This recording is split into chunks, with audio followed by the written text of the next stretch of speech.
And I truly believe that bibimbap represents Korean cuisine. I think there's a reason why the Korean government used bibimbap as kind of a promotional tool for tourism. And it takes so much work and space and labor and time just for that one dish. And we're really proud of it. And to this day, it's still our highest selling dish. That pays the bills. This is Taste. I'm your host, Matt Rodbard. I so enjoyed having my friend Danny Lee into the studio. Danny is one of the most influential chefs and restaurant operators in Washington, D.C., running some of my all-time favorite Korean restaurants in America, including Mandu and Anju, the award-winning restaurant he runs with the chef Angel Barreto. On this episode, we talk about Danny's journey and what it's like to run a restaurant with his mom. We also talk about the rise of Korean-American food and culture in America. It's such a great conversation with one of the brightest stars in all of food. Simon Kim is the guy behind some of the buzziest Korean restaurants in New York, including Cote and the new chicken spot Kokodak. Simon and I go way back, and this conversation covers Simon's rise through the restaurant ranks, having worked for Jean-Georges and Thomas Keller before debuting in New York City with the stunning Piora in 2013. We talk about how Simon grew up on Long Island and helped his mom out at the pioneering Tribeca restaurant, Corey. We hear about working for the big boys and eventually landing on his own style of service, as well as what the rise of Korean food in America has meant.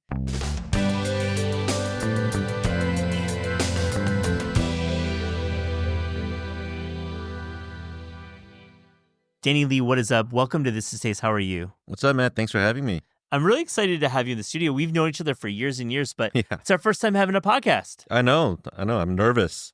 You're nervous. Nah, I'm not nervous. You're never. You've done this a million times. You're in New York now, and you operate in Washington, D.C., and we'll go over your story and everything about you in Washington. And God, I just love your restaurant so much. Oh, thank you. Mandu Anju, I Egg You, Chaiko. I mean, it's a really impressive lineup. I know you also from James Beardland. You've been nominated. You're at the events. But tell me, you're in New York. Where are you going to go, restaurant-wise? So this trip, I brought up my wife, Natalie, and my mother. My mom hasn't been up to New York in a bit. So there's so much Korean food in New York City, as you know. And also New York's kind of been turned into kind of like the mecca of like modern Korean cuisine or progressive Korean cuisine. So tonight, our first dinner actually is going to be at Seoul Salon. So good. Yeah, I went there last month when I was in town for like a night, and I was amazed because obviously, JP is, he doesn't need any further introduction or further praise. I mean, he's just the guy, and what I love about Seoul Salon was, like it was, were things plated a little bit differently than you typically see at a Korean restaurant, sure, but the flavors were just so good and like, heritage forward and delicious and familiar at the same time. Yeah. Where I just loved it. The bossam there I had was really good. I feel like I've had ganjang there. What do you like there? So a friend of mine and I went just for, we just saddled up at the bar and we're just going to get a couple snacks. But after the first snack, we're like, okay, let's order a couple more dishes because we actually had to go to a dinner afterwards. Oh. So we only had 3 to 4 plates, but he does this like cold like cuttlefish dish that was outstanding.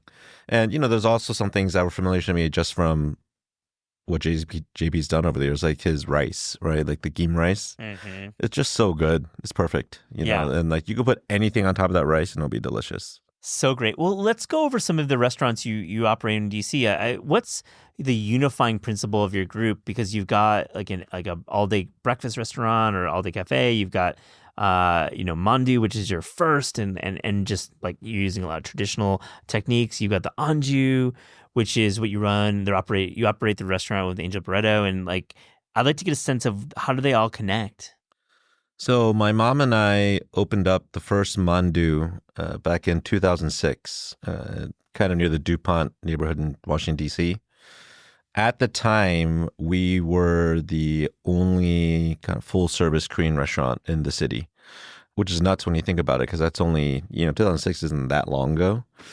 And we opened it up together where the mission was supposed to be, and we to this day, we still call it home-style Korean food. So what does that mean? Basically, recipes and dishes that you would see at someone's home rather than a traditional restaurant, Korean menu. And that was our focus. That's why we called it mandu, because my sister and I's, first memories were folding dumplings at my mom's kitchen table. That was kind of like our family bonding time and experience. And we wanted to, since it was a family restaurant, it is a family restaurant, we wanted to have the name really represent our upbringing and our time learning from my mom. And when it came time to open up that restaurant, I was working at a kind of like a powerhouse kind of chain seafood restaurant. And my mom had a Chinese restaurant in DCA at National Airport. And when her lease was up, we thought it was a good time to open up our kind of family dream, which was mandu. And I remember my sister telling me, she was like, you have to quit. I was like, oh, no, I'm just going to help out mom for a bit and still like have my own thing. And she's like, no, you really need to join forces with mom. So we decided to work together, and, we definitely had a lot of growing pains. But, yeah, let's get into that, because that's like my initial question is like, you're operating a restaurant with your mom. Yeah. And like that works definitely, but it probably doesn't work in most cases. What are these growing pains? What's that like?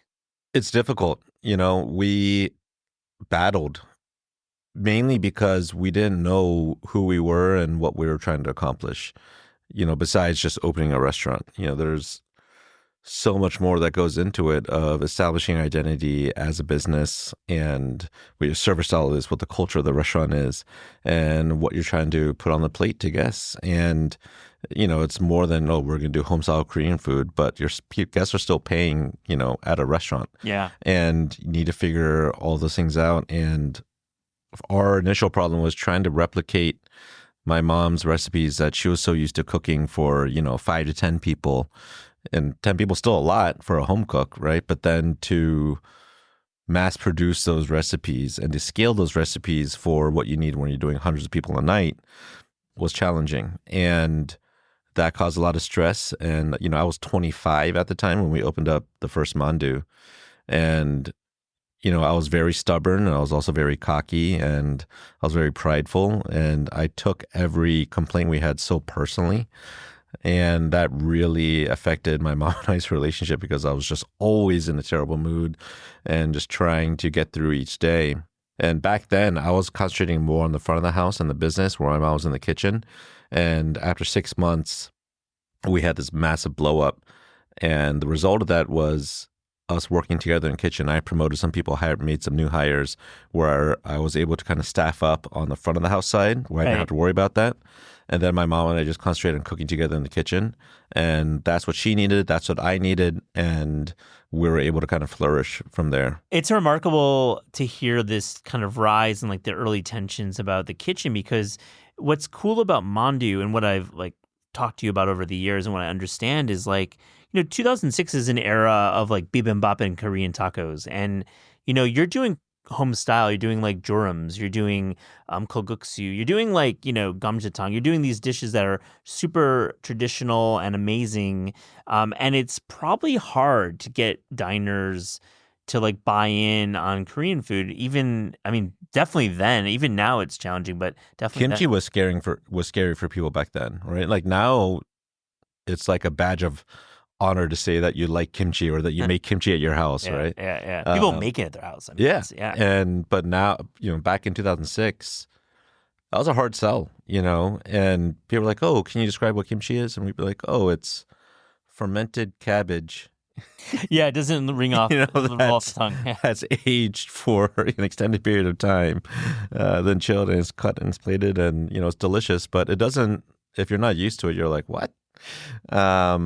And again, this is back when people didn't know what gochujang was. People didn't know what kimchi was. People didn't understand the concept of panchan, and we had to fight through all of that. And again, this is pre all the content you see online with Korean food, especially, didn't exist back then. Yeah, there was no Naengmyeon Rhapsody on Netflix, which was like a huge freaking show. Yeah, like it was very hard to get past a couple of those humps, but we just kept pushing forward. The initial menu was tiny. It was like kimchi jjigae, bulgogi, japchae, mandu, obviously, yeah. pajeon. But bibimbap was like our kind of gateway into uh, getting guests into the restaurant because it's a very approachable dish, right? But also, I think bibimbap. A lot of restaurants treat bibimbap as like I don't want to say throwaway dish, but a dish that they kind of take for granted. They feel like they have to have that dish on their menu just because it's so popular. Yeah. But I feel like a lot of restaurants don't take the time They phone to it really make what bibimbap should be. Bibimbap's all about harmony, and I truly believe that bibimbap represents Korean cuisine. I think there's a reason why the Korean government used bibimbap as kind of a promotional tool for tourism. And Korean food in general is very vegetable forward, right? So you're taking 5 to 7 independent vegetables, Yeah. cooking them independently of each other, seasoning them in different ways, blanching them in different ways, sauteing them in different ways, perfectly cooked rice, right? In our case, our standard protein is bulgogi, right? So making a good bulgogi. Yeah, with like a marinade that's been like chilling Correct. for a couple of days. Right. Yeah. And then, sunny side up egg. And then gochujang, right? And we make our own bibim gochujang specifically for our bibimbap. And it takes so much work and space and labor and time just for that one dish. And we're really proud of it. And to this day, it's still our highest selling dish. Yeah. That pays the bills.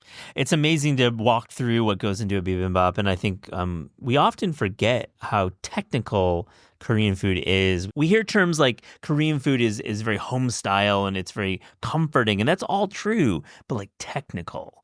Like It's like very complicated. technique driven. Yeah. Like even with blanching the bean sprouts for bibimbap or for panchan, right? Yeah. If you oversteam it, they're going to become mushy and they're also going to go bad after, a day. But then if you underblanch it, the texture's not going to be right. And it's also the touch of seasoning with sesame oil and salt. And it's all a matter of balance, and you got to be very delicate because, especially with something with sesame oil, which is highly prevalent in a dish like bibimbap and in Korean food in general, a gram more or a gram less is really going to throw things off. Yeah, it becomes like a sesame oil pool, and Mhm. it's like, one note. Let's talk about Anju and your work with Angel Barreto. I feel like as much of a claim that you've received for this restaurant, it still feels slept on. It still feels like not everyone knows about it. It is truly a remarkable place. It's perpetually busy, but it's also perpetually changing. I think you're always throwing specials on there. You're doing a lot of cool things at your bar. It's an amazing bar program. And kind of, Danny, get us a sense of what does Anju mean to the community, and what are some of the dishes that you're doing? So Anju started actually as a pop-up at the second and now only location of Mandu, where we would have some of my closest friends from DC and nationally cook with me once a month. It was a Friday late night. I think it started in like 2014, where we would just riff off of Korean flavors. It doesn't matter if the guest chef was Korean or not. For instance, we had a chef who was based in DC but specialized in Italian cooking, and he did like a calpicine ravioli, right? So fun. But we would start it at 11 p.m. Wow. and cook dang. till 2 in the morning. And Anju directly translates to food meant to be consumed while drinking alcohol, Yeah. right? So that's why we did it late night. We did it on a weekend night. And it turned into this kind of massive thing that a lot of people in DC look forward to every month. And in 2017, I linked up with one of my best friends and now business partner and co-chef, Scott Druno, and we started a new company called the Fried Rice Collective, and the first restaurant was Chaiko. And the day we opened up the first Chaiko, the original Mandu on 18th Street had a fire and burned down. I will never forget that day because it was literally the same day. Wow. An And- opening and a fire on the same day. Wow, what luck or bad luck or what Yeah, my mom always, I tell the story all the time, but my mom, I remember calling my mom at because I got the call at 3 in the morning on July 5th, 2017. And my mom, I wasn't going to call my mom at 3 in the morning. So I called her at like 7:30. And I told her, and she was like, was anyone hurt? I was like, no, it was overnight. Thankfully, no one was hurt. And she was like, oh, we can rebuild. And she said, there's a old saying in Korea that, it's good luck if, business burns down. I was like, what kind of saying Like, is that? Like, I do not understand the fact logic check that behind one, Mom. that.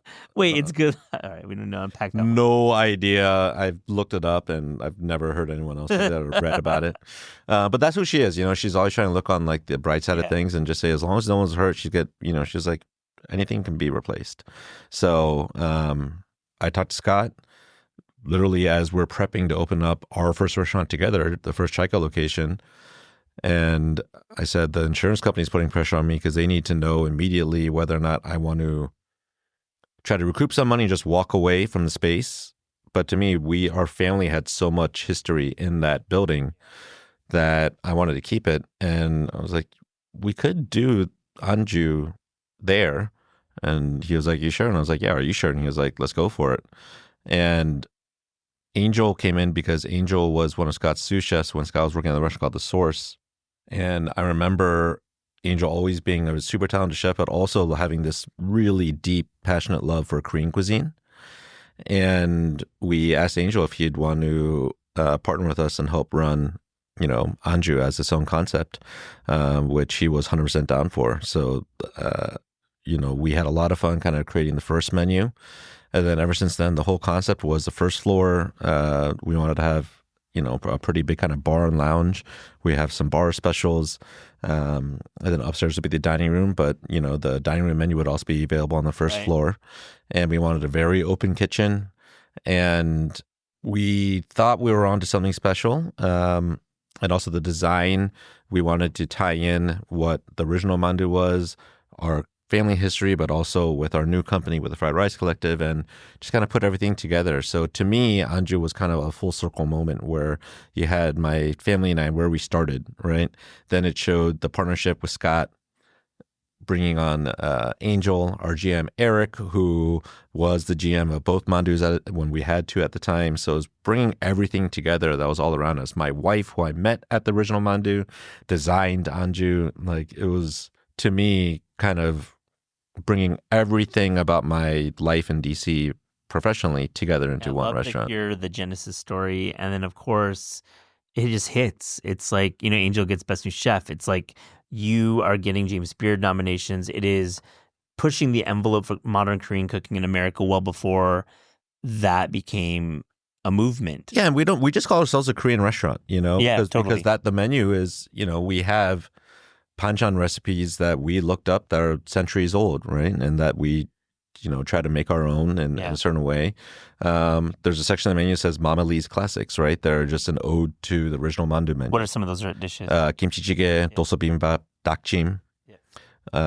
But then the rest of the menu, there's inspirations from Korean street food. There's inspirations from dynasty era food, right? And then there are just riffs off of what we think makes sense for the menu.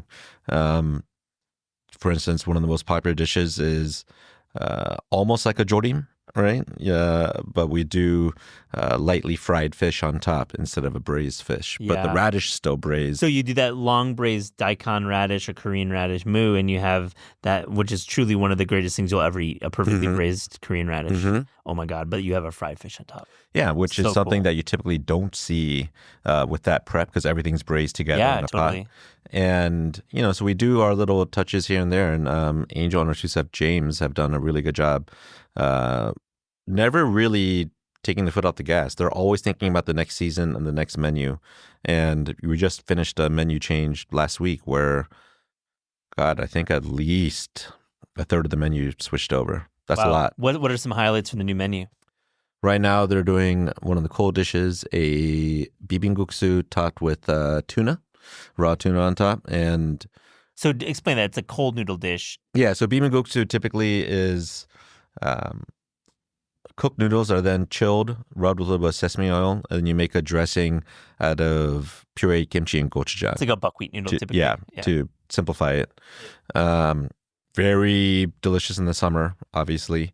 And that's why we usually have some type of cold noodle dish in summer. But this is the first time where we did this set with a lot of, obviously, summer vegetables and then raw tuna just sliced on top. And the pairing goes really well together. We have it as an app right now, but a lot of people, especially at Anju, let's say it's a 2-top or even a 4-top, they'll get it just almost every single appetizer and just kind of pick off each place and maybe split an entree at the end. Yeah. But we wanted, every dish, regardless if it was a smaller plate or an entree dish, to be very impactful.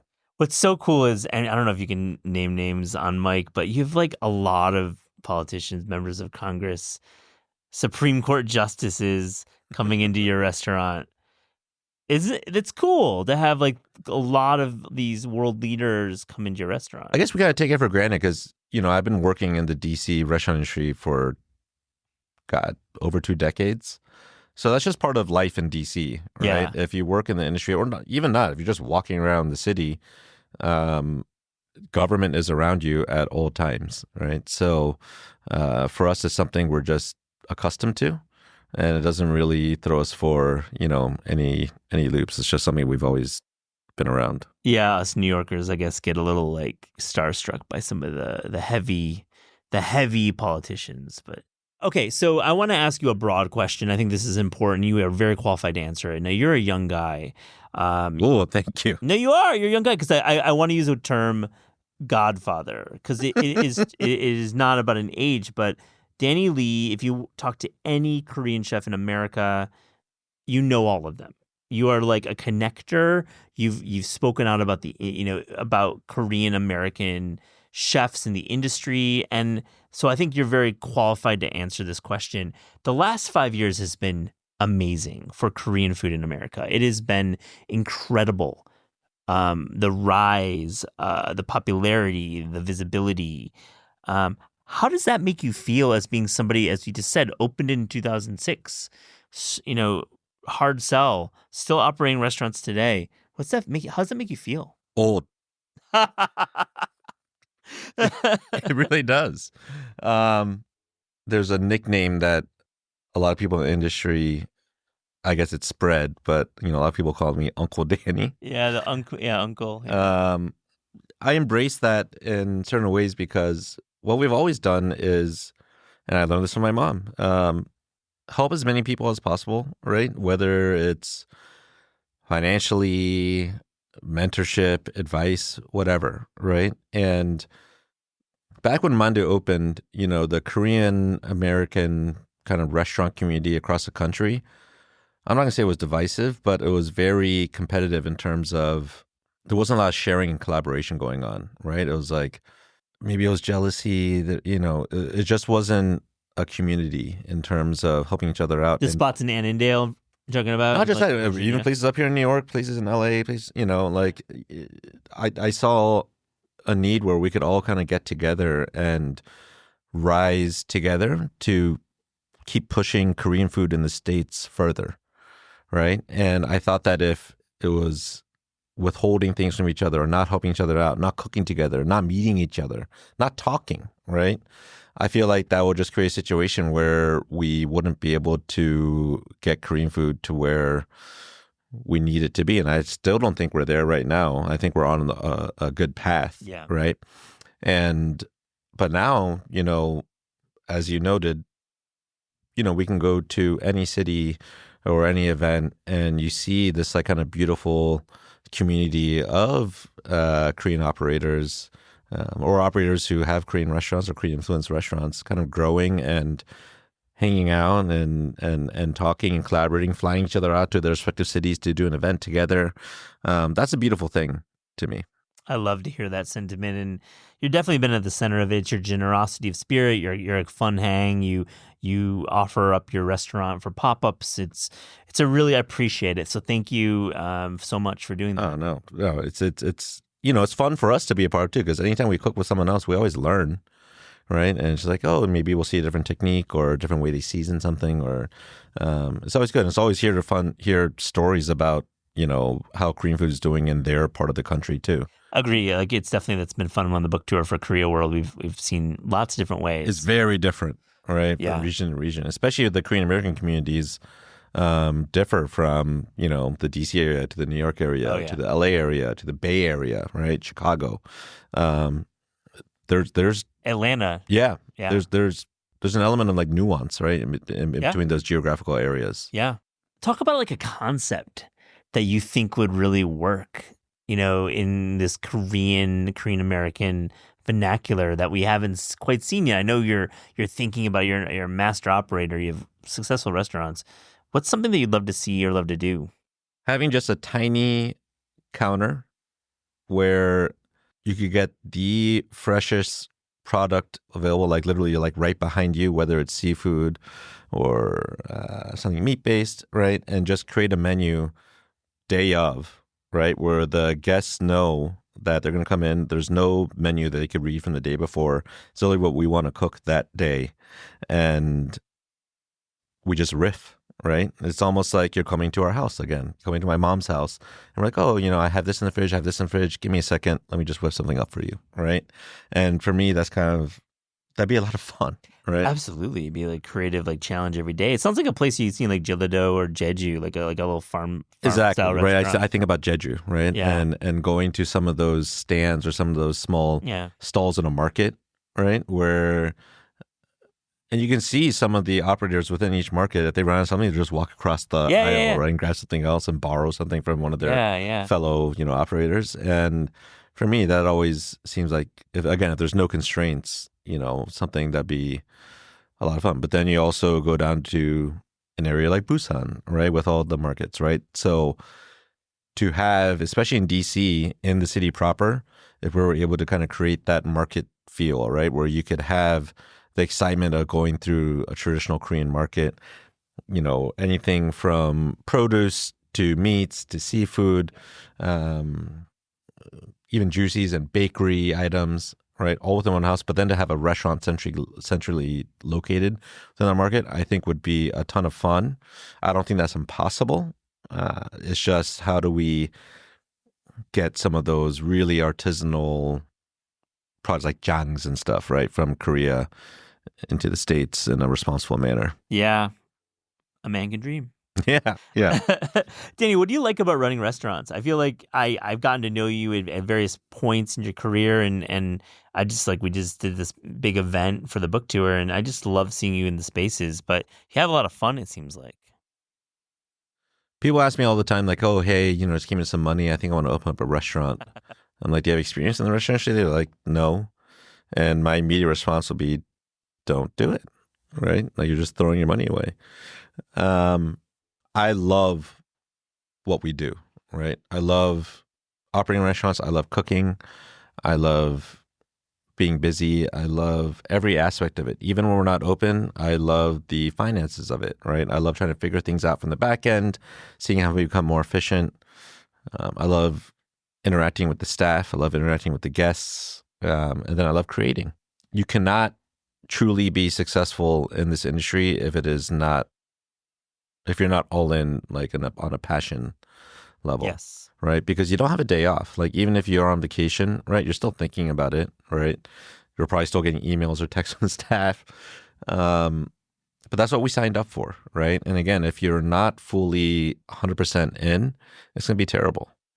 And you need to find joy in what you do. And I don't think that applies just to the restaurant industry, but if you're going to operate your own business, regardless of industry, you need to find joy in what you do for a living. And we are lucky enough that we happen to find a profession that we are very joyous about. Yeah, it's obvious. You wear it on your sleeve. You walk into Anju or Mandu and get to meet you or Angel or your mom. It's a really special place. And listener, if you're in Washington D.C., some good restaurants there, but these are the best ones. I'd say these are the ones you want to go to. These are the restaurants that I would circle. Well, I appreciate that. I mean, DC has really, really stepped up its game over the past, I want to say, like 15 years. Yeah. Oh, yeah, completely. I didn't mean to undersell. Oh, no. DC. But, DC has really, obviously I was born in DC.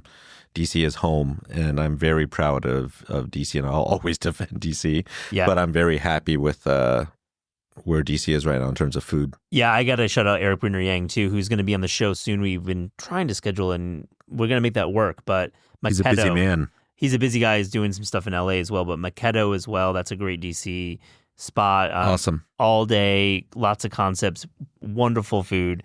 That's the guy does the best fried chicken outside of Dookie in America. Yeah, very community driven and oriented, and has always been very outspoken about the needs for his community. And but also food wise, it's one of my favorite restaurants in the city. Agree. Of a couple more DC spots that we should be looking at going to. Albee, Yep. Chef Mike Graffiti, one of my best friends, he just won the Beard for Outstanding Chef in the Country. And he just opened up the second offshoot of his cafe concept called Yellow, which is also amazing. So both those spots, God, there's so many. And I feel like I'm just going to piss someone off if I don't mention them. So I've asked you a tough one. Any classics? Old Ebbitt Grill is probably, not probably, it is the oldest restaurant in DC. I think it originally opened like 1865 or something like that. Right now, it's a massive restaurant. I think they're one of the top 10 highest grossing restaurants in the country. But they're open for breakfast, lunch, and dinner every day of the year. And they do a late night raw bar happy hour that starts at 11 p.m. No. So a lot of industry people gravitate towards there because after they're on the shift, there's not many places where you can get, good food, especially What's it called raw again? bar. Sorry, Old Ebbitt Grill. Oh, Old Ebbitt. That's one right by the White House. Exactly. Oh yeah, dude. And their raw bar is legendary. But again, it's just a solid place. A lot of people like to not go to places that that feel corporate and like a big restaurant. I don't think you'll ever hear anyone in the industry talk badly about Old Ebbitt Grill. That place has fed and quenched a lot of industry people's thirst for decades. Yeah, the fact that you're doing that reverse happy hour is amazing. Yeah, I in terms of a classic restaurant, you can't get more classic than Old Ebbitt Grill. Old Ebbitt Grill. That is a great pick. Danny, on This Is Taste, we ask guests about their discerning taste. So to close this interview, here's a little rapid fire Fast and Furious taste check. God. Are you ready? I think so. The best fruit. Asian pear. Yeah. Hard to come by sometimes. Hard to come by, but it's so versatile. We use it as a sugar substitute, actually, for we'll also make a puree out of it, and that's in like our bulgogi marinade, our kalbi marinade. At Mandu, we actually use it to kind of brine our chicken wings. Oh, so good. The worst vegetable. Canned. That's the best answer I've heard in a long time. Just canned. I feel like, canned beans in some ways, like green beans, can work. No, just no. Yeah, Stay away. Certain things are fine canned, but vegetables no. Not veg. The best dessert. I don't have the biggest sweet tooth, but I would say hotak. Yeah. It's it has an element of savoriness to it. You have that perfect texture wise dough, and it's just like I like the version where it's just just the brown sugar and cinnamon, and sesame seeds inside. Delicious. So good. Favorite American fast food chain? Oh, easy. Fuddruckers. Yeah. I love Fuddruckers, and I'm not sure how many are around anymore, but it's like a running joke. Peter Serpico actually bought me a Fuddruckers t-shirt. What makes it good? I don't feel like those are the spots. Fuddruckers is a perfect restaurant. But Danny, is it because the burgers are like cool, like creative? Is that what they're like? No, it's not creative. It's a great patty. Their brioche buns are perfect. Yeah. And then they have this incredible fixins bar. And I also love their wedge fries. And that's a point of contention between a lot of chefs and I, is that they make fun of me because I love wedge. The wedge, yeah. Yeah, but I love their wedges. If they're fried perfectly and the seasoning is like A+. Correct. Yeah, that's all you need from a wedge. I almost worked at Fuddruckers right after college. It was like a scene from that movie Waiting. Oh, yeah. Where the manager pulls him in and he's like, hey, you could be under me in a couple of years. You could have this. That literally happened to me because I was a regular at the one right near my mom's house. Oh, no. And I knew the whole staff. They'd always give me cookies and shakes to bring home to my mom and a burger. And he was like, let me talk to you. What did you after college? And I was like, I don't know. And he was like, you should work here. Put you on the management track. A couple of years, you could have this store. And I was like, I want this store. That's like you went back and really thought about your life. Yeah, and I remember taking my mom to dinner then. And I was like, hey, I know what I'm going to do after college. She was like, what are you going to do? I said, I'm going to become assistant manager at the Fuddruckers down the street. She was like, no, you're not. A Korean mom doesn't answer that way.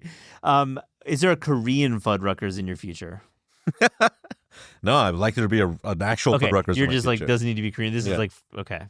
I love that answer, Danny. That's real fun. They've thought that one through.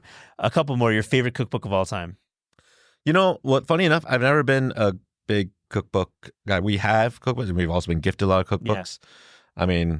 Obviously right now, Korea World. Yeah, right. We're in it. Yeah, you're in it. It's a beautiful. I love seeing you and Angel in the cookbook. But Yeah. We've collected some cookbooks from Korea over the past few Yeah. years. Right now, there's one specifically about banchan, Oh, cool. and that's been fascinating to look through. A cuisine you would like to learn more about? Ethiopian. DC has a huge presence of Ethiopian restaurants, and it's something that I feel like if you have lived in DC for any number of years, you can't take for granted of how many like delicious Ethiopian restaurants that we're surrounded by. And that's a cuisine that I'd really like to delve into in terms of the preparation and cooking process and some of the use of spices. I think there's a lot of overlap with just the philosophy of cooking Ethiopian food and the philosophy of what goes into Korean food. Yes. There's a difference, obviously, in ingredients, but I think there's a lot of things that can be shared.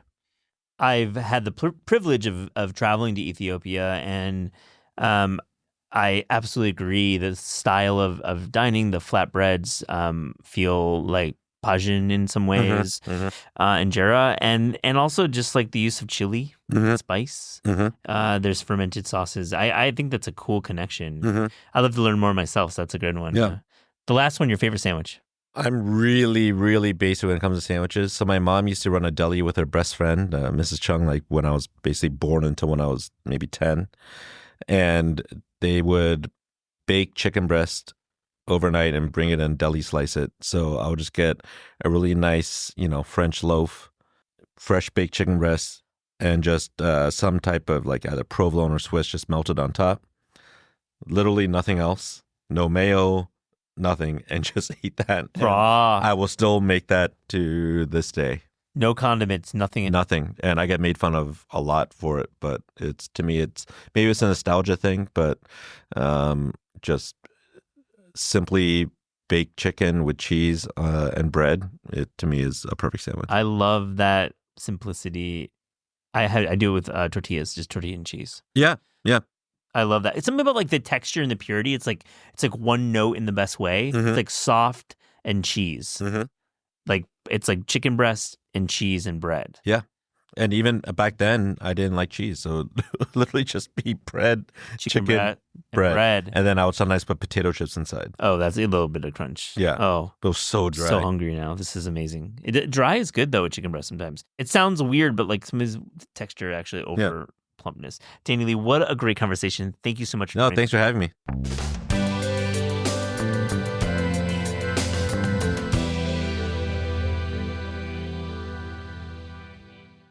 Simon Kim, welcome to This Is Taste. How are you, my friend? Matt, it's been a long time coming. So happy to be here. Much love. I love it. We've shared meals, we've shared stages. You've never been on the podcast, so my first time, and I'm a huge fan of you. Your book, Thanks. your love for our culture, Korean culture and food, and you sharing this with the rest of the country in the United States. It really means a lot, and I'm really grateful. Thanks, Simon. I really appreciate you saying that. I mean, it's just a love of what you do and many Korean American chefs and restaurant folks, and just I've been inspired by your story, and I want to dig into Kori, your family's restaurant in Tribeca in the 90s. Before I get to that, what's good in New York right now? Your opening concepts. You've got Kokkodok, you've got Coat, you've got plans. But where else are you going? Because I know you're a big restaurant fan. Before I go there, on behalf of Korean people, thank you, Matt. Oh, buddy, Yeah. That's humbling. I do it as truly as a fan. I cover Korean food with Dookie, and I just as a huge fan. Right, and we feel it. And this is not it's- anything other than it's a true affection, and that's what we appreciate really it. appreciate. And so my question about what's good? Where you been going? I don't know. It's my time right now. It's our, we have amazing people. I have amazing business partners like Victoria James, David Shim, Chef SK, our COO, Alex. We have an amazing team. So we're ready to play. So we're obviously opening in East Side, 550 Madison. Yeah. That is going to be like the crown jewel of our company. So we're really working hard towards building the best version of that. But we just opened Kokkodok and Singapore. So lots of excitement, but we're very focused. Wait, you opened Kokkodok in Singapore? We opened Goat In Singapore. Yeah. Right. You opened Kokkodok in New York, and we'll get to that. Yeah. I mean, so many cool plans. I mean, the East Side expansion is going to be amazing. Do you have any time to go to other restaurants that aren't part of your group? Definitely. I mean, I need to stay inspired, and New York City has so many amazing restaurants, and I feel like this year a lot of exciting things are really opening. So I'm very excited. I've yet to go to San Sabino. Yeah, I love Donna and you guys. definitely. Can't wait to. I'm going there on Monday. I can't wait. I might join you. Yeah, let's roll. I love Yeah. it. Yeah. San Sabino's cool. Have you been down to Ari in the East Village? I've not yet.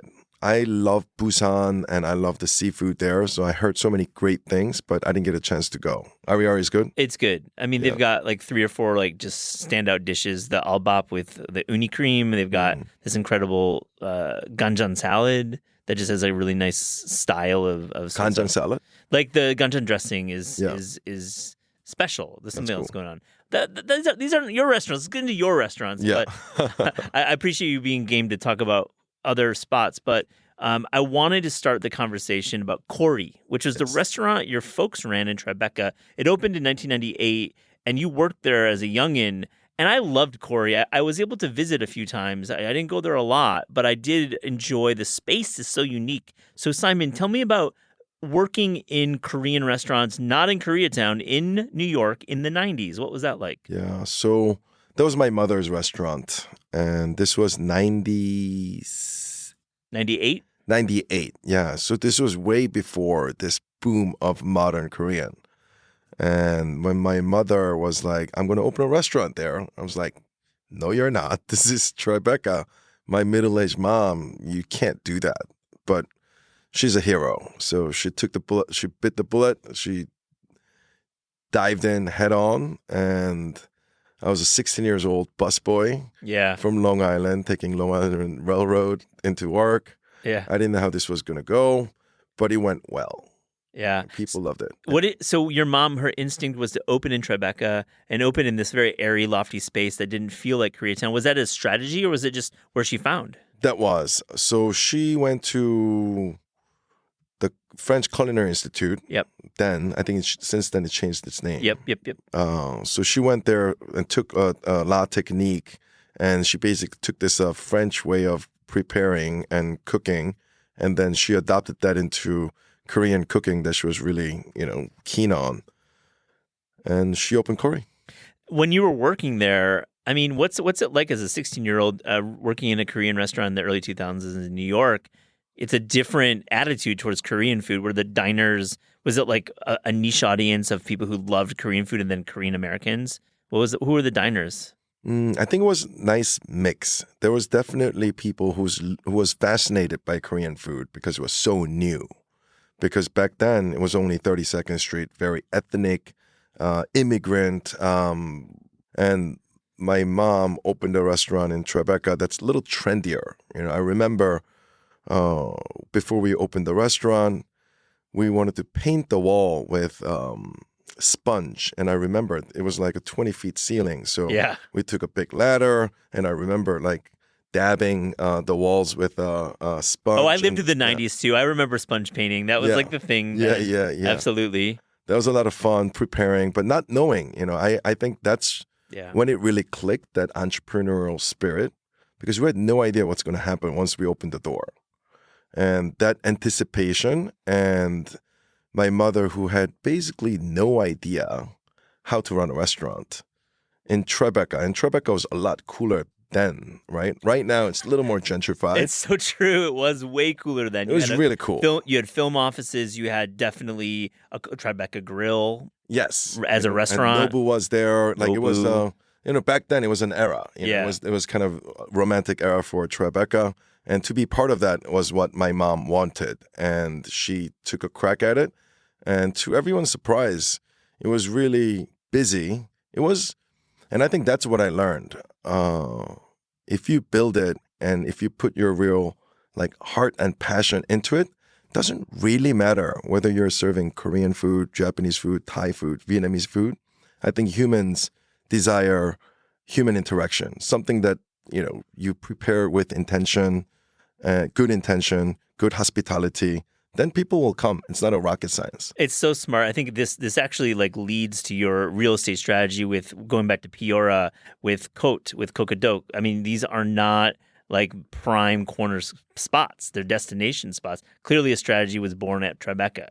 Right. And I think that's when it was validated, when my mom, middle-aged mom from Korea, who spoke very little English, opened the restaurant, and her gravitas, her love to serve, love to please, love to cook, basically drew people in. Yeah. And especially a city like New York, where we're so sensitive. Where like New York is the busiest city in the world, probably, but it's also the loneliest city in the world, if you will. Mm-hmm. So I think when you have this love and affection, people are just so drawn to it. It's true. Let's talk about the menu at Corey. What is your mom's style of cooking? You talk about she went to FCI and developed some culinary skills, but it was probably a lot of like solma, like some of the traditional cooking, right?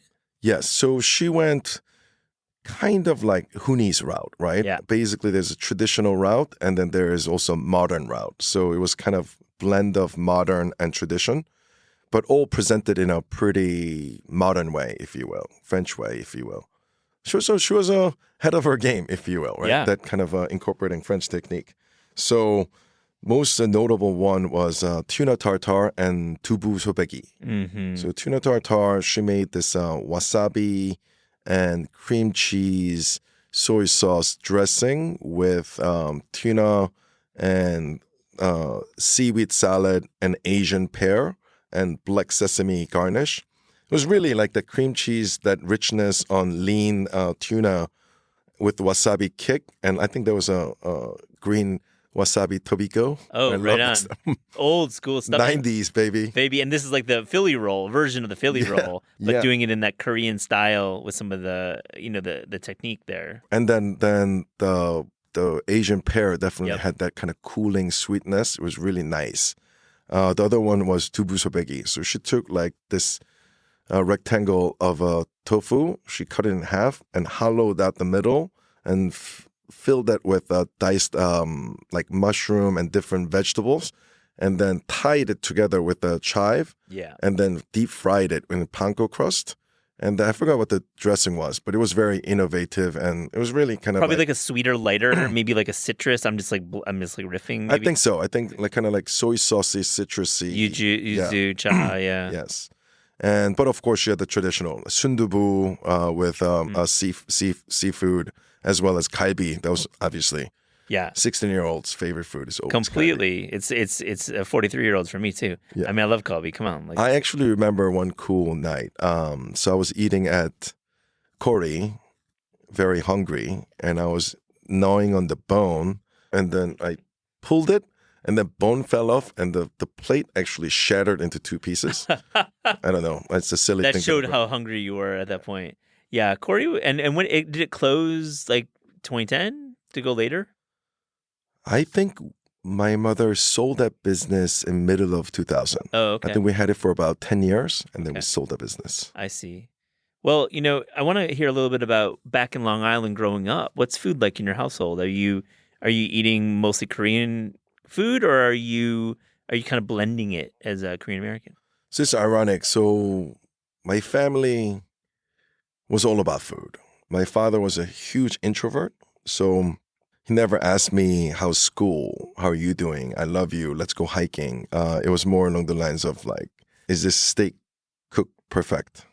Is this seasoned well? He was a little bit of a, if I was my mother, I would definitely call him a little bit of an asshole. Yeah. So critical. You're being generous always. to your father. Yes, exactly. Yep. But that being said, every childhood memory that I have is circles around food. A vacation that I went, a graduation, a birthday. It was all about the food. That's what I benchmark all of my memories with. So naturally, Mom loved cooking. She knew how important the food was to her husband and children. So she cooked her heart out every time. She took many classes, and she was one of those person that just cooks deliciously. If she cooks scrambled egg, it was just better than a lot of other scrambled eggs. She had that intuition. Right? Exactly. Yeah. She had that. And so I remember my mom took it upon herself to really please the family. So during the weekend, it was a huge breakfast, and all my friends from Korea always wanted to sleep over at my place because she would prepare this picturesque, this was in Korea in the 80s. She would cook like 4 different types of cereal, a pancake, eggs, bacon, orange juice, this. Western style.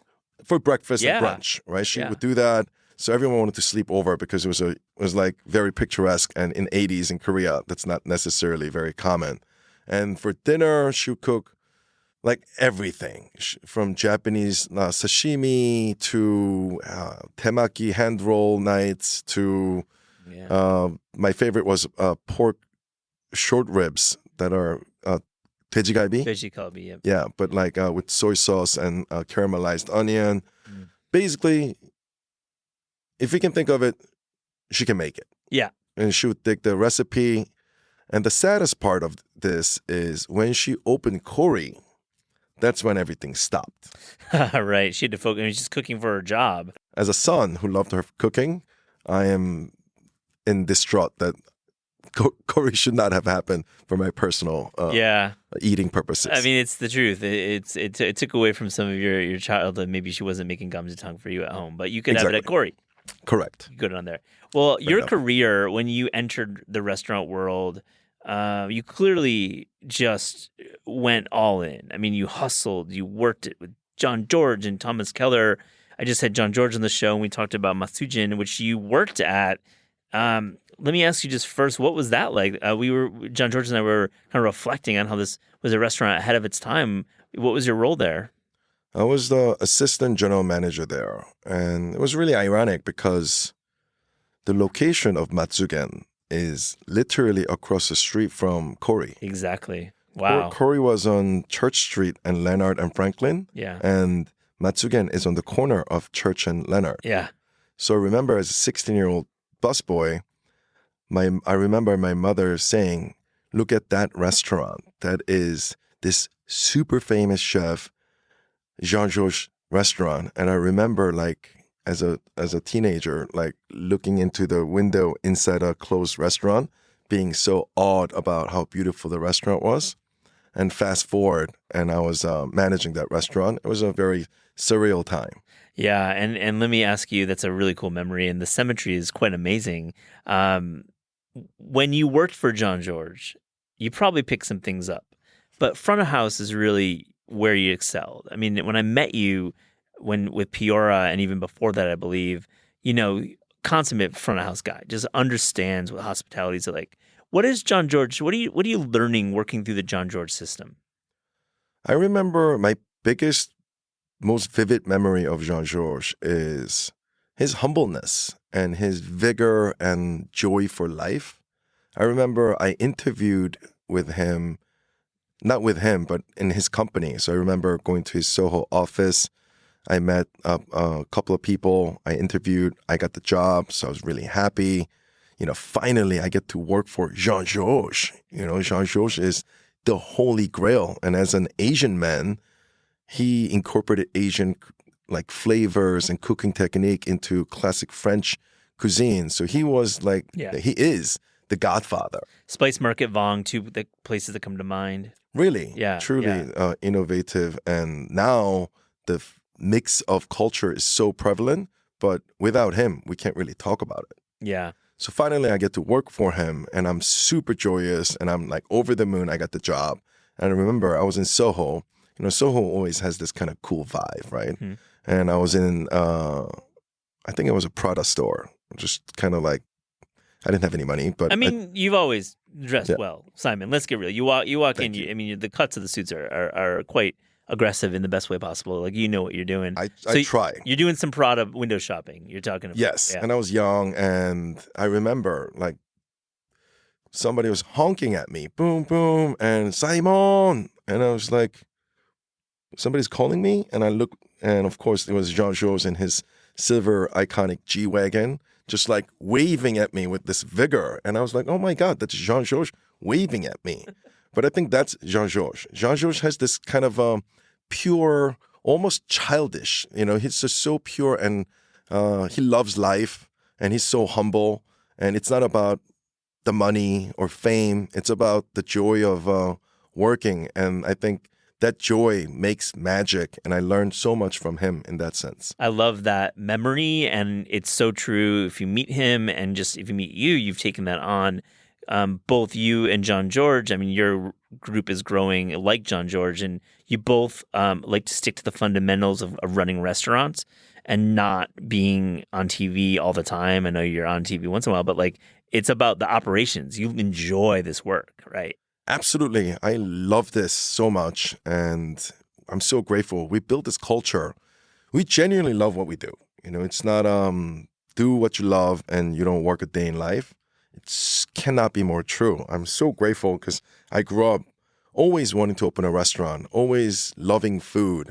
And now I get to be in a position where we ideate and we face, it's not without challenges. But when you have a group of people who genuinely love what they do, challenge becomes more like entertaining puzzle pieces. Oh my gosh. Like it's 1,000 pieces. Let's do 2,000 pieces. Let's do 10,000 pieces. And more people that are like-minded joins the company. And it's when you have that critical mass, things just cannot be more grateful. It's a great metaphor, the puzzle pieces, and also like sometimes the table gets flipped over and every puzzle piece like leaves the puzzle and you have to pick it back up. Right. And I don't think it's about completing the final piece. Obviously, that's the greatest feeling, right? When you put the final piece, boom, complete. But I really do think the bigger, profound joy is about genuinely kind of embracing the difficult times, embracing, I don't know where this piece goes. But when you have these people who are all like-minded, then you genuinely embrace it. And I think restaurant business is such a laborious thing, day in, day out. It's rainy out. You want to work from home? What do you mean work from home? Yeah, right. Not an option. And weekends, sick days, you just have to show up and do the work. So if you don't really embrace that, I think this business can be very torturous. Great metaphor. I'm just putting a pin in that one. It's quite excellent. All right, so you walk into Tenpenny and you're introduced to the food of Chris Cipollone, and I just want to get your sense because Tenpenny was, to me, that was a really good restaurant, and that guy clearly had some skills. I mean, I remember walking in. Remember, Sifton had written about it, and it's in this like weird hotel, and it's like a weird location, but the food was like so outstanding. So then you link with him and you open up Piora. And that, to me, is a huge moment in New York's history with Korean cooking, because what you did this like boldly modern Korean restaurant that was probably unrecognizable to many. But if you had been to Seoul or if you knew Korean food, you recognized many of the ideas were Korean. Very progressive, I'd say even ahead of its time. Talk about that era of Piora. And that was really your entry as Simon Kim, the man who runs great Korean restaurants that are not quite the traditional Korean. So Piora was born, and the name Piora means to blossom. And I have worked for amazing chefs like Jean Georges and Thomas Keller, Be Our Guest restaurants for Steve Hansen and MGM Grand. So I really worked a lot as a front of the house professional, and it was my time to kind of do my own. And I was able to it was very difficult because nobody wants to cut a check to an unproven entrepreneur. But I managed it, and it was time to open my own restaurant. And what I wanted to do is what I didn't want to do. I always wanted to do goat. Goat was the end goal, if you will. What's the idea? Like Korean steakhouse? Just Correct. Straight up. Yeah. Basically, Korean barbecue, everybody loves. It's literally, unless you're a vegetarian, you love Korean barbecue. But my dad was not necessarily a big fan of Korean barbecue. He liked a little more of a bougier, refined, fine dining aspect. He was like Ruth Chris guy. He wasn't like a Chorongo guy. He was or maybe more like Mapo barbecue. more like Jean Georges guy. Got it. Yes. So he liked that kind of white tablecloth thing. So growing up as his son and growing up as a child who loved Korean barbecue because it's so much fun. It's rambunctious. You can scream. You can like big music. Everybody's having such a great time. And it's such a stimulation overload. Meat is grilling. Music is loud. People are like shouting and people are toasting. And there's this kind of innate vigor that Korean barbecue has. But growing up in my family household, I wanted to incorporate what would be the unique angle, and that was goat, right? Basically, you can have all the fun in the world, but you can have the best ingredient in the world, the best beef, best wine list, great caviar, like whatever, or an amazing cocktail and killer speaker and amazing music list. And you have the best of both worlds. So that was the end goal. So how do I get there? I wanted to do something that is not very blatantly Korean. Mm-hmm.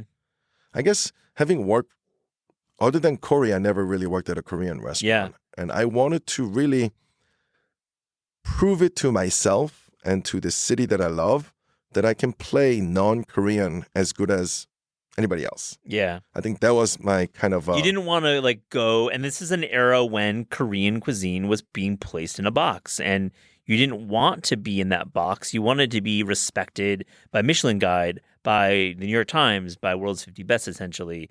And at that time, when you were opening Piora, there wasn't Korean restaurant on people's radar. I mean, John Chick was probably the only one, but that was I think you were probably around that same time. We opened in 2013. So, yeah. So when you open in 2013, Piora happens. Response is you had allies. People love that. I love the restaurant. It was tremendous. Yeah.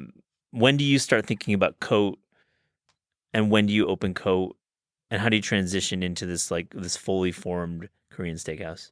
So the idea of Cote, the idea of Korean steakhouse, the idea of elevated Korean barbecue that I wanted to do was incepted way before Piora. I'm talking about when I was working for Jean-Georges. I talked to my chef, Chef SK, who's my business partner now for Kokodak. I told him my dream is to open up the sickest Korean barbecue restaurant in the world. So I feel like I've been brewing that for at least 9 to 11 years before I open Goat. I mean, I talked to you about it when you were opening Piora. I remember talking about this idea of the steakhouse, and you bring in Victoria James. You start doing panchan in your way, but you're charging more. You're not in Koreatown. You're in more the Flatiron. You've got this amazing wine list. You've got a vibe that's hip hop and loud music. You've got a lot of people introduced to Korean cuisine who maybe weren't looking to eat Korean cuisine, but they ended up at Cote. Right. And like the thing takes off. The thing goes berserk. It's a hit. It went nuts. We opened the door and we were packed from day one. And 7 years later, we're still packed. God bless us. We struck a chord, and it was so difficult to raise capital for that restaurant. Interesting. When I said, I'm going to do a high-end Korean barbecue, people are like, not going to work. Interesting. Literally, I had such a hard time raising capital. And I had my homie, Unu. He's my partner and who helped me fundraise. I named my son after him. Oh, wow. Unu's, he's my homie. Good friend, yeah. Yeah, he was always there. I remember because I was so distraught. Like, can't raise capital. I started construction. I'm undercapitalized. I'm stressed. I remember because I had really low self-esteem because it was just really tough. And I remember Unu sending me L.O. Black's Yeah. I'm the Man. Oh, yeah, right. So he made me listen to that song every day. And I listened to it just to pick myself up. And it was really, really treacherous because I was underfunded. Construction had started and I didn't have money to pay for construction. So I had to raise capital as it goes. It was really dark times and so grateful. The moment we opened the door, it just kind of popped. So how does that happen? Like, how do you articulate this vision? Or is it just word of mouth? You enter the space, your panchan is unique. You've got these cuts of meat that are unique. It's not a high-end Korean barbecue. It is something fully different. What I learned from Piora had a Michelin star, was very successful, critically acclaimed, but I couldn't make any money. And also, I felt like I was in somebody else's clothes, serving Italian-American with Korean influence. What I learned is you're in New York City, the fucking capital of the world. If you want to have a fair shot at this, you got to be yourself. You got to be authentic. And then you have a chance. That doesn't get you to win. No. That you have a now chance at getting in the ring and putting your hat in the ring. So that was the vision. Goat is kind of precisely who I am. I'm a carnivore. I'm Korean and an American. And as much as people shit on Peter Luger's, I love Peter Luger's. Not here. Yeah. We love Peter Luger's. I love Peter We Luger. love that family. They've been on the podcast. I do not shit on Peter Luger's. Yeah. Those people who do, they can fuck themselves because that place is really good. I cannot agree more. And also, I feel like Peter Luger, David is a good friend of mine, Bernstein's. I respect that restaurant so much. And people who need to shit on other places to elevate themselves, I feel remorse about them. Yeah. Anyways, and it's you and I got a little real there. We're gonna keep it in though. We're Yes. keeping this edit in because Yeah. we got Peter Luger's back. We got no, that I back. totally, and also it's about nostalgia. It's about sports team. Like it's not about like anything other than like Totally. I believe in it and I root Yeah. for him, and Yeah. like you can go fuck Yeah. themselves. Anyways, No, totally. but Goat is authentically me. I'm Korean and I'm American. So what I want to do is take what's best of a Korean barbecue, which is grilling on the table side. You smell it, you hear it. It's a great pastime. It's like nothing else. But what sucks about Korean barbecue can be you smell. You don't want to wear fancy clothes there.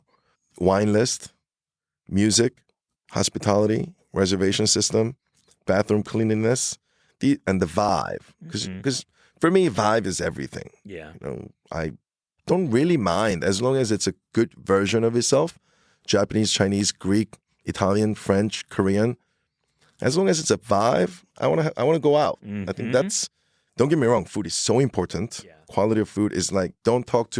We can't talk about a restaurant without having quality ingredients, commitment to excellence, and we're in New York City. So once you have that, I think There's more though. There's intangibles. There's actually creating a space that you want to order Chateau Neuf de Pop and pay $450 for the bottle, which is important for your margin. Straight talk, and like Korean barbecue, especially with beef prices going up, it's just, the margin's different. It's more of Right. a volume game. It is a little bit more unwieldy at times. It's changed a lot since you opened Coat, and Yeah. plenty have learned from you, I would say. because that's the thing, right? So it's same with every culture. In Italian culture, there's trattoria, simple wine list, house wine, and then there's a ristorante where they have full wine list and tiered multi-course meal. French have a bistro, Bistro degustation, yeah. and then there's a brasserie where it's a little more richer. Same thing with Korean. We just wanted to make Korean barbecue. I love barbecue because it's casual and awesome, but it's a Korean steakhouse. And I think that was the aha moment, Yeah. right? Like where it's not about barbecue, it's about steakhouse. And I think that allowed clients outing to corporate cards to more refined experiences. People can get it. Like I go to steakhouse for a purpose. Closing dinners, celebrations, like things that are part of corporate culture, and you acknowledge a huge part about the restaurant industry in New York, which is the corporate card, the entertaining element, and Coat does that really well. I think it's so important as a restaurateur who I'm a businessman. You know, I'm a restaurateur before anything else. I'm a passionate hospitality professional.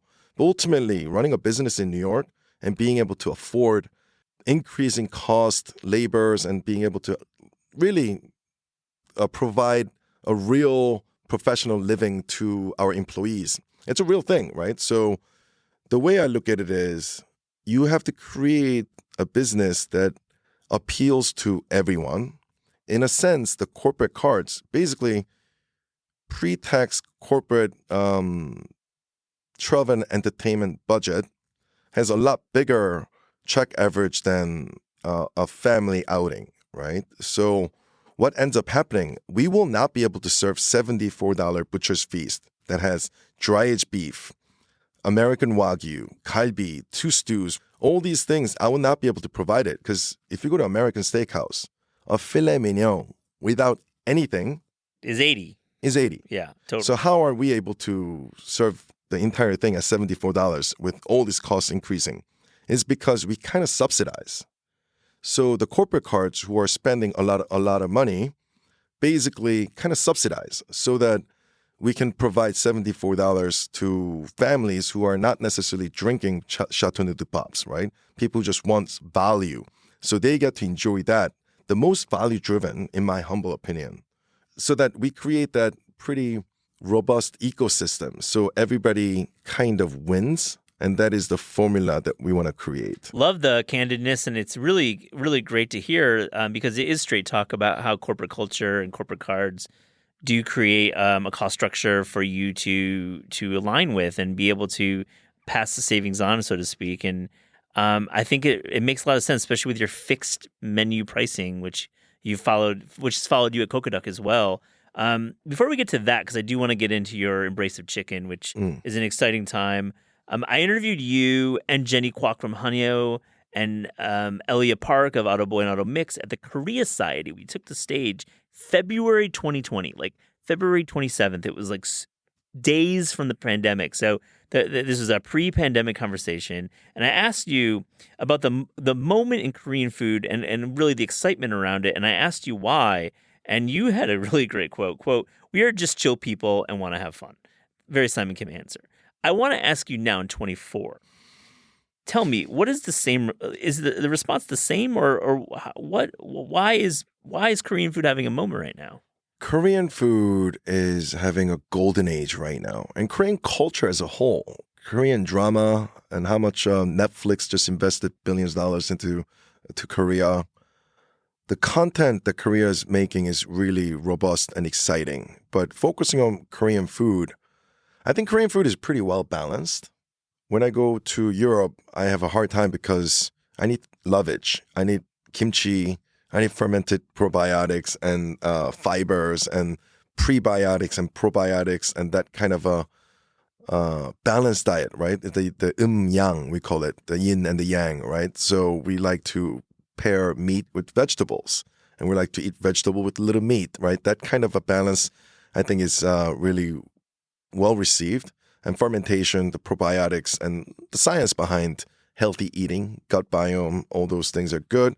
So if you think about it, I think geopolitical thing has a lot of thing to do with it as well. So if you look at it, geography wise, there's Japan that's closest. They adopted Western culture first because they discovered Japan first, and then there's Korea, and then there's China. So I think there's this kind of a wave that's moving that direction. And also industry has a lot to do with it. So they all follow this direction. Japan, first, they did manufacturing. Toyota, Panasonic, Sony, they made a lot of money in that. And then what they do is they invest that money into financial institutions like Mitsui Sumitomo's and these bank financial institutions start to make a lot of money. That's when the golden age is about to happen because manufacturing, there's a finite amount of margin, right? There's a labor cost, there's COGS, but financial institutions start to make money that is a little more. It's exponential. Exactly. It's a higher multiple because that business is quite different than building circuit boards. Exactly. Yeah. And when that is successful, they start investing into culture, whether that is music, art, restaurants. And I think that's when the golden age kind of happens because people can fund it. At the end of the day, you can have the best chefs and best restaurateurs, but without funding, you're kind of at moot. So I think that's kind of the phase. So Korea went through that phase. Hyundai, Samsung, and Korean banks kind of flourished, and now they're investing into this culture. And also, what really helped was China. So Cold War between China and United States, like Japan, Korea, and then it was supposed to kind of move into this China wave, but China wave got shut. Yeah. So in my humble opinion, Korea kind of got it's stopped in Korea, so it's still there. And I'll also add, and we write about this in Korea World, and we're dedicating this week to a lot of the topics in the book. I'd say a government that was aggressively investing in the arts and investing in building the culture and the soft power, I guess people at Monocle would say. Soft power was important. And the Korean Food Foundation was one that I worked with directly in 2008. That was investment in food. And I think they made some good decisions. They made some less good decisions. But to have a government invest in culture as a way of bringing dollars into Korea and exposing the world to Korean culture was a wise investment too. Absolutely. I think government has took a great stance, and current government of President Yoon and his first wife, First Lady, definitely is investing a lot into Korean culture. And I think it's definitely seeing a huge boom. And I'm very grateful Goat got designated as the excellent restaurant, foreign restaurant outside of Korea. So I think those kind of recognition definitely gives us the international players kind of a little boost of confidence and appreciation from the motherland, which is so important because my parents are there. You know, when I get written up in New York Times, that's a great thing. But when I get written up in Korean newspaper, my parents are so delighted. It's actually pretty funny. I love to hear that. And it's cool that you talk about the geopolitics. I think you really said some smart things, and it's sometimes hard to weave politics and food together. But thank you for doing that, Simon. Yeah, my pleasure. So there's definitely that geopolitical kind of a geographical influence. But also, if you look at more qualitatively, Korea has been in wars, invasions, colonization. We went through a lot of difficult times. Hardships, to say the least. So authoritarian governments. Student murder. I mean, like crazy stuff. Like the Gwangju massacre, which I read about in Korea World, is a big, terrible part in Korean history and traumatic. Exactly. And during imperialism and dictatorship, a culture cannot flourish, right? Culture is one of the most beautiful thing, right? It's like flower. It only blossoms when everything goes right. And even if it doesn't, like there's this, basically Koreans, we call it Han. Yep. This generational angst, right? Because we wanted our culture to flourish, but it's very difficult when we're getting bombed, we're getting invaded, and there's a force that's trying to weed out our culture like purposefully. So I think we have this resilience and that built up desire to flourish. And finally, we've had this peace after Korean War and now that desire to flourish is what we're seeing, you know, and this is our chance, this is our shot, and everybody's coming together to flourish our flower more beautifully. I love it. More metaphors. You're just nailing these metaphors. And I just want to add quickly, the scale of it all needs to be addressed. And I mention as much as I can. It's a country of 50 million people. Talk about the way 50 million people inspire and influence global economies, global culture. I mean, it's amazing to think about a culture that has had war in its recent history, has had colonization in its recent history, and the adversity the Koreans have overcome, and not just overcome, have won and thrived. Big part of the story here. Absolutely. Let's talk about chicken. What a segue. I mean, I feel like it's we could go in many directions. I wonder, how did you realize that fried chicken was something that you wanted to take on and kind of rethink and recalibrate? Because, you know, what you're doing at Cocoduck is really interesting as an operator. The cost structure we'll get into. Culinary, I mean, you're making the McNuggets of our dreams. I mean, let's be honest, that's what they are. But you're doing some real cool things with a food that like Americans know. The idea came pretty simple. So after Goat, David Shim, Chef SK, we finished work. We're like, let's go eat, because we're always hungry after a restaurant job. So we wanted to go out. We go to K-Town. We love fried chicken. Korean fried chicken with beer is just such a fun thing, especially after handling so much beef every day. So we're always looking for some alternative to beef. Sushi, chicken, pork are some of the things that we really enjoyed. But I'm also my father's son, so I'm pretty critical about what I put into my body. I can enjoy anything, but like to consistently get into it, I need high quality ingredients, right? Because as much as I love Popeyes, like I love just diving into that carnal joy, you know, the buttered Biscuit. Oh, my God. It's with the best jelly. biscuit in the world, man. Oh my God, it's Truly, so good. Popeye's Yeah. biscuit is I all. wonder what's in it though. Yeah, we don't need to go there. But see, exactly. But like, we don't need to go there, but I kind of do care, right? I Yeah. have 2 children and I love this joy of sharing food. I think that is the most joyful time for me. Like being able to share food with your loved ones.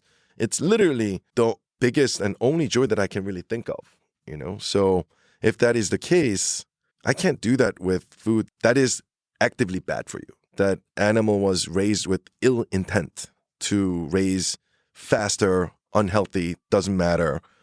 You create ingredients and oils, seed oils that are known to be inflammatory. GMO flours.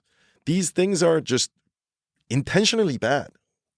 And I just couldn't find alternative to that's really joyful too, because it's not about this healthy food. Mm-mm. It's about this joy of enjoying amazing fried chicken, but that also happens to not have all these negative quality to it. And I couldn't find that. So we did it ourselves. Yeah, I mean the culinary invention at Kokoduck and like you know the menu itself is fixed. You can do add-ons. Same ideas as Cote. You can have a really nice bottle. You can have a bunch of cocktails, but you can also get in there and in and out in an affordable way. I'd say. Matt, I want to also talk about that authentic storytelling aspect. Yeah. Because it's so important for me to look at something and be able to tell its story in an authentic way. Because it's about that, right? Restaurant is a story. Without the story, it's an eating and drinking establishment. Yeah, it's nourishment. That's it. Right. And what we want is create a brand. And what made sense was, so I always thought if everybody loves chicken, like Americans love chicken. Yeah. And if you look at the meat consumption per capita, chicken has been skyrocketing like Nvidia stock price. We see it with the recipes too. Recipe search is like huge for chicken, obviously. Right. For past 60 years, it never dipped. Whereas like beef, fish, pork, that they all have been kind of like up and down. Yeah. But chicken has been soaring up. So I think that was a validating thing. But it wasn't just not about business. It was also about, because I'm Korean and American. And when I looked into fried chicken, did you know, Matt, Korea has the highest number of fried chicken restaurant per capita in the world. Simon, yes, I did know that. I know you did. Because I just went to Mom's Touch Yes. lab Yeah. in Songsu. Yeah, that's awesome. And Yeah, there's if anyone knew, Matt knew. No, but thank you for bringing up that point. It's great. So, and I wonder why though, right? Yeah. If you think about it, Koreans didn't eat fried chicken until Korean War. Yeah. So this was a complete full circle. So GIs, the army, the soldiers during Korean War brought, because Koreans love to boil chicken Yeah. and drink the soup. So it's good because Korea was a developing country. So how can I cook one chicken and share it with entire family? Samgyetang. Exactly. Yeah. Make a soup so you can all drink the soup and get satiation and enjoy a little bit of meat, if you will. But when the army came, U.S. Army came to Korea during Korean War, the GIs brought fried chicken. They're like, you know what? Let's fry chicken the way Americans do it. So Americans brought fried chicken, culture of fried chicken to Korea. We developed it. We fell in love. And now we have the highest number of fried chicken restaurant per capita in Korea. So, and there's a culture, the pickled radish, so freaking good with fried chicken. Oh, it's the perfect. I mean, it's sweet to just the right level, and then it has sour at the low note. If we're talking about like music, Right. It's like high note is sweet, low note is sour. And the crunchness of it, Yep. the cold temperature, the texture, it's almost familiar because fried chicken is kind of crispy and the mou is crispy, but it's watery, kind of like the sweet vinegar washes off the residual fat that the chicken had, so you can eat more chicken. Everyone knows you need a pickle with a fried chicken sandwich. So, I mean, truly, it's the Korean version of the pickle. Yeah. And Koreans kind of added their own flavor into what they adopted from America. So what I wanted to do is bring that and marry that with American fried chicken and create, once again, just like GOAT, it's a New York moment, right? It's pretty complex, but it's pretty simple. Like Americans bring it to Korea. I bring it back from Korea to America with addition of our own flavors. Let's talk about the concept. I mean, walk us through the way it works. I went there recently, and I'll tell you about my meal. But people were lining up, Yeah, like lining up before everyone had a reservation. I People are know. lining up to even like with reservations. So that's a nice sign. Yes, so we have actually seatings in the front. We have about 20-something seats in the front that we don't take reservations Oh, for. right, and those are the walk-ins. As well as, believe, how many seats do I have at the bar? 18 seats at the bar. So we have about 38 seats that first come, first serve. And there's nothing that I'm more grateful for than people lining up. You know, it's like such a surreal moment. I saw on Instagram that your bartenders, who were great, by the way, I ate at the bar solo. It was really fun. They brought out drinks for the people waiting in line. I thought that was a nice touch. Good hospitality. That's your style. Once again, I'm so grateful for my team. Yeah. I don't ask them to do that. They just, take it upon It's a themselves. culture. It's a culture thing. It's like John George. Back Yeah. to your original days. It's taking care of it. So how am I dining at Kokudok? Because I think it's, to the general consumer, it's like a little bit of a mystery still. It's such a new restaurant. Yeah. So dining at Kokudok, number one, is going to be a hell of a good time. I think that's the most important Yeah. thing. Like killer music. I got amazing track. I work with this guy named Michelangelo. He puts together our music list.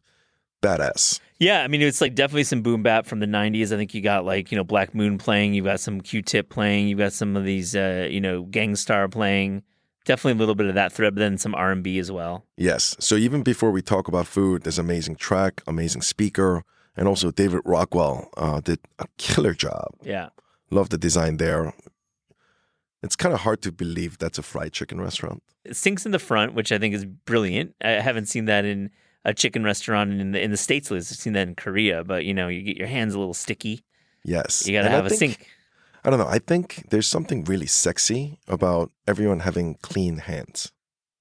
I would say sanitary that more than Yeah. sexy. That's the S word I would use, but I would Yeah. say both of them are pretty. I think sanitary is kind of sexy. Yeah, I don't know. that's like something that Cuomo said during the pandemic. No, I'm just joking. Oh, okay. Sanitary is sexy. Is that right? No, Yeah. I'm fucking right. Right. Yeah. No, but I feel you. But I like this idea that you can actually wash your hands when you're leaving. No, because as a restaurateur, I shake so many hands. Yeah, man. And when I shake hands and hand is really clammy, feels like I gotta, it feels a little weird, So whereas at Kokudok, everyone's hands is really nice and fresh. Yeah, right. There's something really cool about that. Now back to food. So at Kokudok, just like Goat, so we have this at Goat. We have this thing called Butcher's Feast, $74. It's very, very comprehensive menu that has basically appetizer, entree, savory meal ender, 식사, Yeah. ends with dessert, right? At Kokudok, we have this thing called the bucket list. The bucket list consists of a little shot, like warm shot glass full of chicken consomme. Kind of shows you the quality of chicken that we're using. It's highlighted a little bit with hongsam, which is red ginseng, to give you a little bit of boost of energy, if you will. And then the table gets studded with banchan, 4 different pickled stuff. We have radish, we have celery, we have kimchi, like cabbage kimchi, Yeah, bet you. as well as a scallion salad. And then the first array arrives, which is the OG, non-sauced, gluten-free, pasture-raised bird, fried chicken that is delicious in a bucket. And once you are kind of gnawing on that, almost halfway done, the second batch arrives, which is soy sauce glazed, soy garlic glazed, or gochujang glazed. You get to choose one. And then as you're finishing that, we give you this cold wild perilla noodle with capellini noodles. Which I saw a lot in Korea in the past 2 or 3 years. It's a really, Yes. really cool idea that you're bringing here. Hojikban is a great perilla noodle cold, and I love that you're doing that. And we do it with Italian capellini noodles. And also, when you're eating this fried chicken, after fried chicken, you get a little fatigued with fried food. But this cold noodle kind of gives you this refreshing, savory, not yet dessert, savory kind of refreshment. So you get that rejuvenation from the fatigue of eating fried chicken. And then when you finish that, we give you frozen yogurt. Yeah, I love that. Kind of a la Pinkberry. Yeah, you know? it's like your version of naengmyeon. Doing that for the noodle naengmyeon is, I think, great, but not for everyone. But doing a cold refresh on the savory side and then going into the Exactly. really So- smart. So by the time Smart you play. finish that frozen yogurt with a blueberry syrup, you're kind of like ready for round two. So if you're going out, if you have another thing after the dinner, you feel really plucked and really refreshed. And the best part, it's $38. Yeah, I'm glad The you said that. entire thing. Glad you is- said that because the fixed pricing is smart. And same idea, like you can definitely ball out if you want. Right? There's ways to do that. 1,000%. And in Korea, we do chimek, which is chicken and beer. Yeah. Right? What we do at Gokodak is chi sham, which is chicken and champagne. So Victoria James, you know her, the Yeah. badass. She basically put together literally the largest champagne list in America.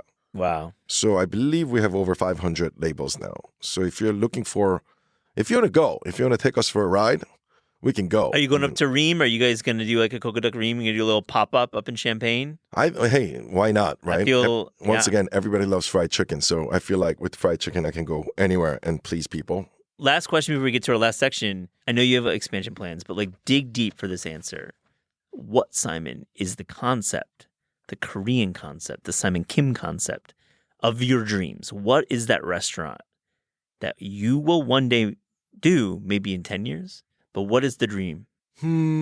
Honestly, I'm so grateful that I'm living my dream. I think- feel okay. Yeah, because I feel like Code and Gokodak are my dreams, and now I'm living that. So doing that, but I think there's a endless things that I want to do. I feel like there's a seafood concept I Yeah. want to do.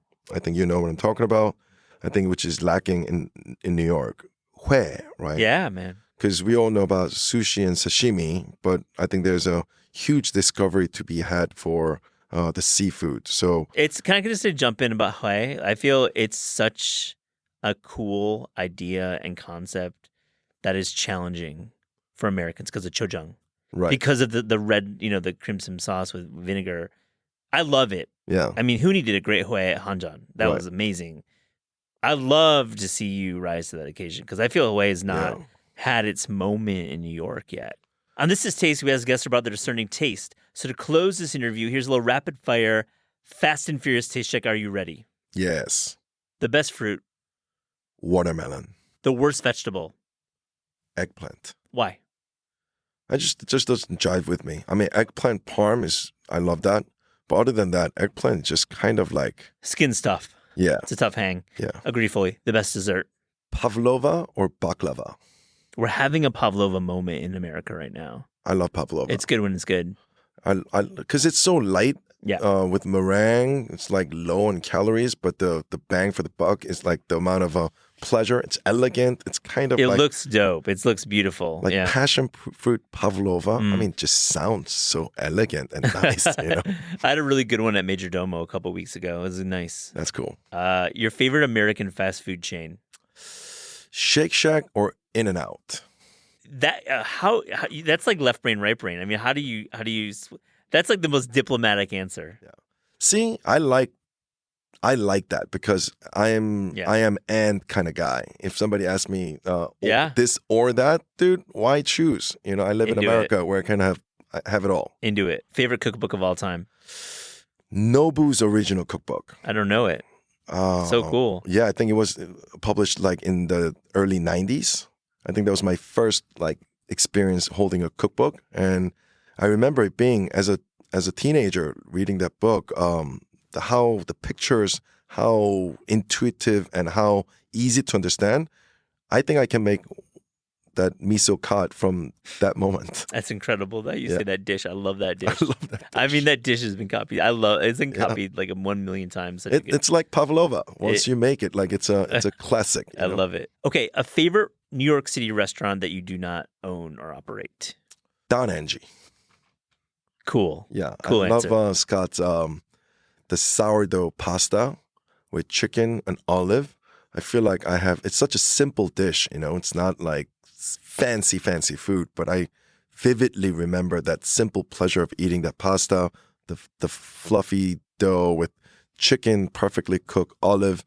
Yeah. that was It's a great dish. that was a moment. Favorite Los Angeles restaurant? LA to me is Koreatown, right? Because I can't just Yeah. there's so many great restaurants, but I can't escape Koreatown because I long it.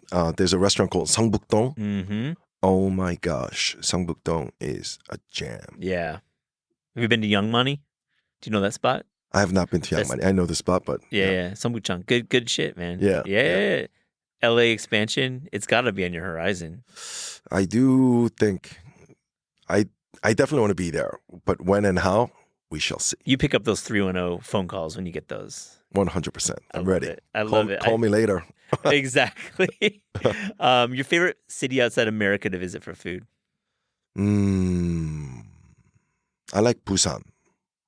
Busan is the second city of Seoul. It's port city. The seafood there, the hue, it's epic. But everything, even galbi, there's Haeundae Amso galbi, which is fantastic. That's going through renovation. Bobby from Yoon's in New York, that's his family business. So I'm excited for that renovation. But Jagalchi Sijang is the big market there. Yeah, those restaurants upstairs. You get the fish down. Yes. You go up there, catch it. And Busan has this kind of like Miami vibe. Interesting. People are a little more like they got gold chains and Yeah. people are just a little more animated. Port and Town, I love Port Town. big film festival there. I mean, it has artistic community. Exactly. Busan's it's beautiful too. It's like around the ocean.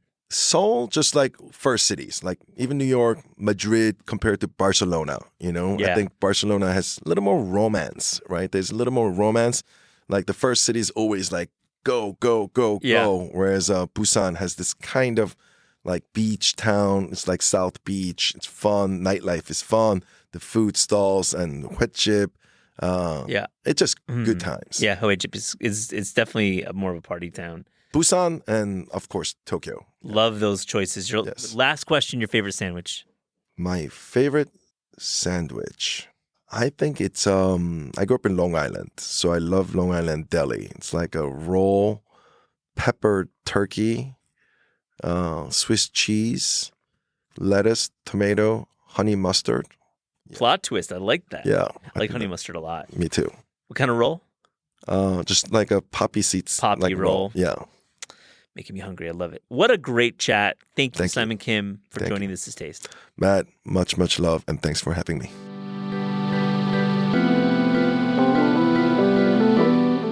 This Is Taste is hosted by Eliza Abarbanel and me, Matt Rodbard. The show is produced by Shalia Harris and Pat Stango and edited by Clayton Gumbert. Theme music by Steve Rydell. Visit Taste online at tastecooking.com and make sure to subscribe to our newsletter for updates on all cool things that are happening.